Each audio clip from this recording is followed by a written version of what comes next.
Assalamualaikum warahmatullahi wabarakatuh. Saya Lutfia Dwi Aprianti dengan NPM ke160110230013. Di sini saya akan mempresentasikan tugas saya mengenai Mixed Dentition Analysis.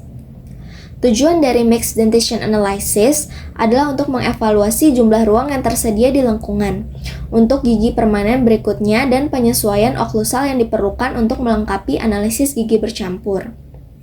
Analisis ini berdasarkan analisis Moyers yang terbagi menjadi dua, yaitu Procedure in the Mandibular Arch dan Procedure in the Maxillary Arch. Di sini saya akan menjelaskan terlebih dahulu mengenai Procedure in the Mandibular Arch. Prosedur pertama yaitu mengukur keempat gigi insisif mandibula dengan pengukur Boley. Langkah pertama, ukur dengan alat pengukur gigi atau alat pengukur Boley yang runcing, seperti yang ada pada di slide. Kemudian, ukur lebar mesiodistal terbesar dari masing-masing 4 gigi insisal mandibula. Yang terakhir, catat nilai pada formulir Mixed Dentition Analysis, seperti yang ada pada di slide. Selanjutnya, prosedur kedua yaitu menentukan jumlah ruang yang dibutuhkan untuk menyelaraskan gigi seri. Langkah pertamanya yaitu menentukan seberapa besar ruang yang diperlukan untuk jajaran incisors. Yang kedua, alat ukur Boley gauge ke posisi yang sama dengan jumlah lebar gigi incisivus sentral kiri dan incisivus lateral kiri. Yang ketiga, tempatkan satu titik alat gauge di midline puncak alveolar di antara central incisors dan biarkan titik lainnya ada di sepanjang garis lengkung di sisi kiri. Selanjutnya, yang keempat, tandai di gypsum atau gigi tempat di mana permukaan distal gigi incisivus lateral akan berada setelah diselaraskan. Yang kelima, ulangi proses ini untuk bagian gigi kanan.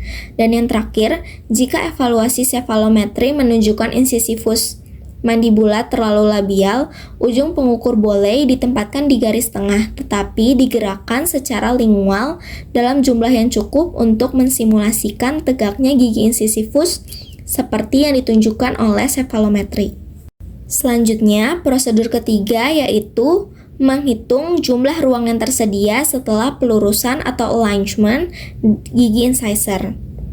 Yang pertama adalah ukur jarak dari titik yang ditandai pada garis lengkung atau langkah 2 ke permukaan mesial molar pertama permanen. Yang kedua, jarak yang diukur ini adalah ruang yang tersedia untuk gigi caninus dan 2 gigi premolar, serta untuk penyesuaian molar yang diperlukan setelah gigi incisor disejajarkan atau aligned. Yang terakhir, catat data untuk kedua sisi pada formulir Mixed Dentition Analysis. Selanjutnya, prosedur terakhir yaitu memprediksi ukuran gabungan lebar dari cuspid dan bikuspid mandibular. Terdapat dua metode yaitu long and short method. Di sini saya akan menjelaskan mengenai long method terlebih dahulu. Prediksi gabungan lebar dari cuspid dan bikuspid pertama dan bikuspid kedua dilakukan menggunakan tabel probabilitas yang ada pada slide. Prediksi 50% lebih sering digunakan oleh klinisi atau dokter yang berpengalaman karena merupakan prediksi yang lebih akurat. Namun, untuk orang yang tidak terlalu berpengalaman atau tidak menggunakan cephalometrics, mereka biasanya akan melakukan dengan lebih konservatif seperti menggunakan prediksi 75%. Pada kolom bagian kiri dari tabel mandibular, terdapat nilai yang berhubungan dengan jumlah lebar dari keempat incisor. Kolom bagian kanan itu terdapat rows yang menunjukkan range dari ukuran cuspid dan bikuspid untuk ukuran incisor yang ditunjuk. Sebagai contoh, perhatikan bahwa untuk gigi insisif dengan lebar gabungan 22 mm, penjumlahan lebar cuspid mandibular dan bikuspid berkisar antara 22,6 mm pada tingkat kepercayaan 95% sampai 18,7 mm pada tingkat kepercayaan 5%. Ini berarti semua orang yang gigi seri bawahnya berukuran 22 mm, 95% akan memiliki lebar gigi taring dan bikuspid dengan total 22,6 mm atau kurang. Nilai pada tingkat 75% dipilih sebagai perkiraan karena dianggap paling praktis dari sudut pandang klinis dan yang paling logis. Sebagai contoh, yang berarti bahwa 3 kali dari 4 gigi taring dan bikuspid akan berjumlah 21,4 mm atau kurang. Selanjutnya, saya akan menjelaskan tentang short method. Metode ini lebih singkat, kurang akurat, tetapi masih tetap dapat digunakan.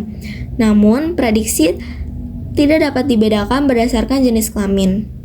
Langkah pertamanya yaitu tambahkan lebar gigi seri mandibula dan bagi dengan 2. Yang kedua, untuk nilai yang diperoleh, tambahkan 10,5 mm untuk memprediksi gabungan lebar gigi taring dan bikuspid mandibula dan 11,0 mm untuk memprediksi lebar gabungan gigi taring dan bikuspid rahang atas.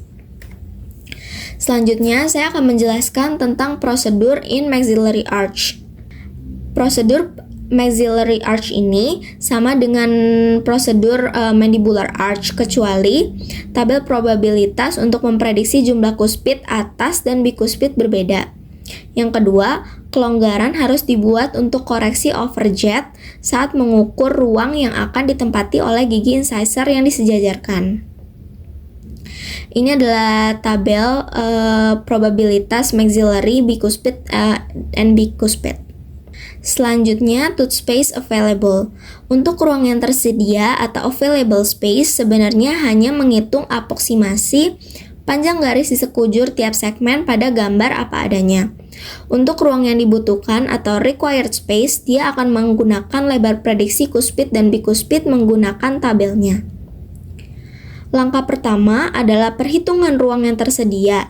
Hal ini dilakukan dengan mengukur perimeter lengkung dari mesial molar pertama ke molar lain, kemudian melalui titik kontak gigi posterior dan tepi insisal di anterior. Hal ini dapat dicapai dengan membagi lengkung gigi menjadi segmen-segmen yang dapat diukur sebagai pendekatan atau aproksimasi garis lurus lengkung gigi. Selanjutnya, tooth space required. Hitung jumlah ruang yang dibutuhkan. Hal ini dilakukan dengan mengukur lebar mesiodistal setiap gigi erupsi dari titik kontak ke titik kontak yang lainnya.